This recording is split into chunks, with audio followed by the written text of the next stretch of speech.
Unang tanong, Amang, ano ang mga dapat pahalagahan ng isang tao bago mahuli ang lahat?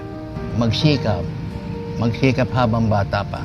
Pagkat pag umidad na ho at inabot nyo ang kahirapan, kayo umidad ng maedad na ng mahirap pa rin kayo, mahirap na hong makabangon. Yan na ho mga kuka.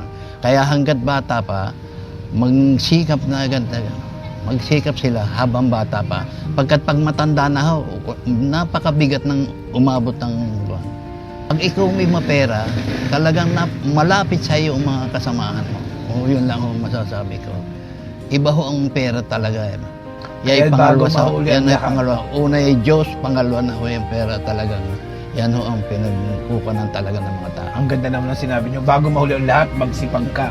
Dahil pag tanda na ho mo, agad. mahirap ng mahirap. Pag umidad ho kayo ng halimbawa mga 50 na, mahirap na humabol.